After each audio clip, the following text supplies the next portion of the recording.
In this video, I'm going to continue looking at the 2018 Giant bikes, and this one will focus on the trail bikes. So I have another one on the cross-country bikes, and I'll do a separate one on gravel bikes. Again, this one, we'll look at the trail bikes. So looking at the trail bikes, the Trance is probably one of the funnest bikes I've ever ridden.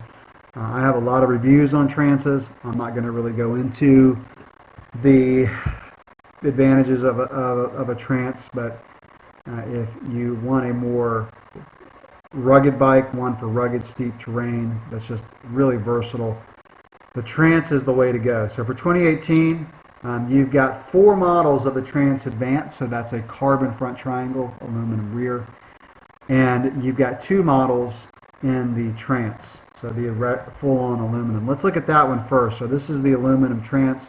This is the one that I'm testing. I've got several videos on this bike. This is right here probably the best value in mountain biking. This is a phenomenal bike. I'm not going to really go into this too much again because of the videos I've done. I don't want to spoil the video I have coming out in a few days. But this is a bike that no matter your skill level, you will have fun on this bike.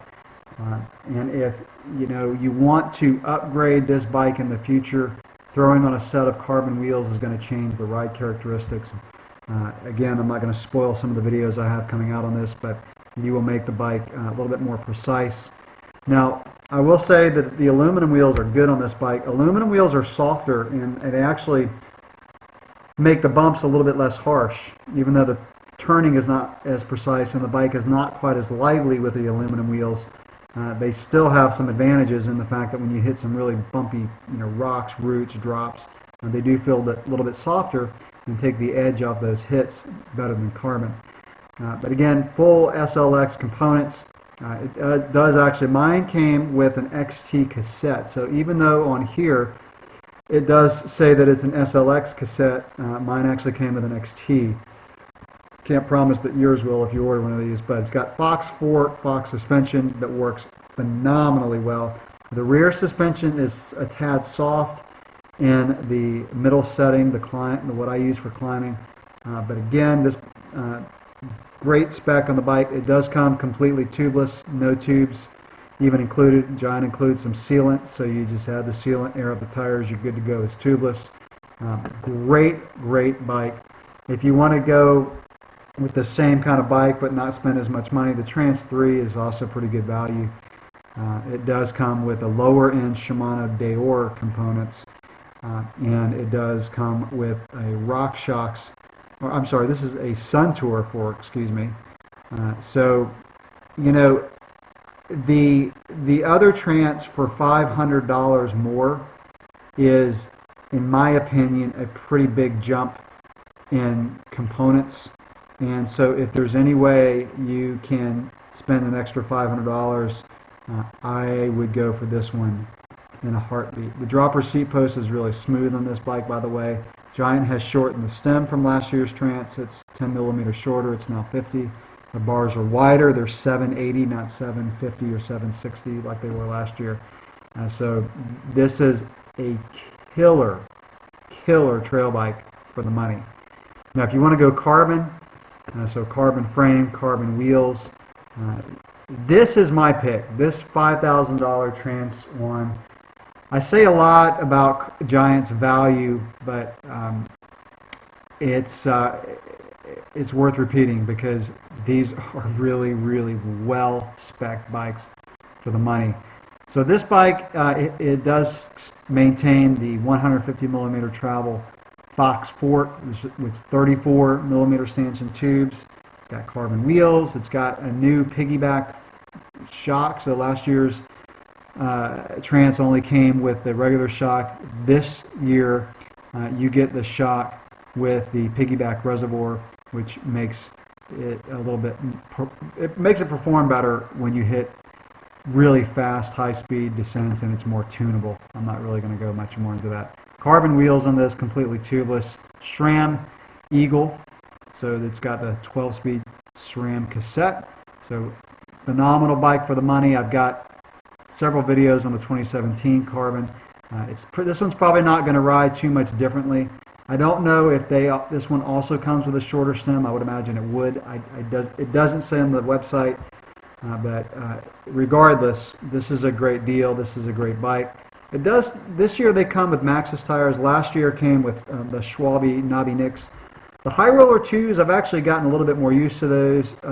They have a lot of rolling resistance, but by adding a little bit of PSI, I've reduced that. And I like the High Rollers. They have a lot of good cornering and braking and climbing traction. Not the fastest tire in the world, but when you're going downhill, traction is what you're looking for. The gravity gives you all the speed you need, and you need the traction to slow you down or corner hard.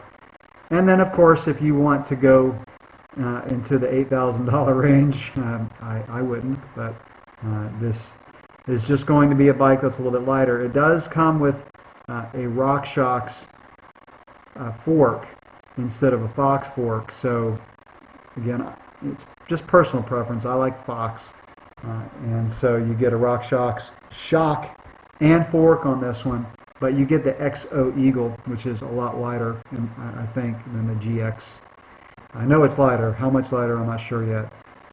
You do get the higher end carbon wheels, so Giant's lighter wheel set, the TRX zeros instead of the ones that came on the other bike. But again, this is the amount. For $3,000 more, you're getting a little bit better bike, in my opinion. That's why I think this is the ticket. And of course, you still can get into a bike with SLX components with the Trance Advanced 2 and still have the same geometry, carbon front triangle. The bike's just going to be heavier. Now, what's nice is Giant's offering the frame set only. So if you want to build your bike from the ground up, I do wish, I've said this before, but bike companies need to offer frames, aluminum and carbon. It's nice that you can get the carbon, but it'd be really nice if you could also build up an aluminum. I like building bikes from the ground up. It's just a personal preference. It's more expensive, but it's more of a masterpiece that you get to put exactly what you want on it. And in the Anthem lineup, you can't do that because no frame. I don't know why Giant stopped offering frames, other than it just maybe wasn't profitable from a business standpoint, but I think it does a disservice to us more experienced riders who know exactly what you want. You've got some wheel sets at home or components or whatever, and you don't want to spend the money on a whole new bike. It's nice to have a frame, but you can't do that if you want to get a 2018 Anthem. So it's a bit of a bummer, but that's kind of just the way it is. I'll take a look at the Reign. I'm not going to go in as much detail as I did with the Trance, but the Reign is a bike it's more for really burly downhill type stuff. It's not for the average trail rider. It's too much bike. If you have to tote extra weight, a heavier, sluggish bike up a hill all the time for just an all-around epic trail ride, you're going to be wishing you had a Trance. But if your main focus is downhill, you don't care at all how long or how hard it takes to get up the hill, or maybe you have a shuttle service, then the Reign would be it. The Trance is more for someone who just wants to climb fairly quickly, likes the fact that you have to earn your turns going downhill. But the Reign is more gravity focused, and it's got, of course, longer travel. It's got a coil shock, which is going to be heavier, but very smooth, very linear. Of course, the lower end Reign, the carbon Reign, has the regular piggyback shock, but it's got a 36 millimeter stanchion fork, so heavier fork, but very stiff bike. 160 millimeters of travel front and rear. This bike would just be an absolute blast on the downhill. You just got to figure out how you're going to get to the top, or whether you're hike a bike or just not going near as fast. Again, if going downhill is your main focus and you do jumps and drops, this is your ticket right here. So that's it for the Reign. So that'll wrap up this video looking at the 2018 Giant trail bikes. Again, I've got another one for the cross-country bikes if you want to check that one out. Questions or comments, leave them below. Thanks for watching.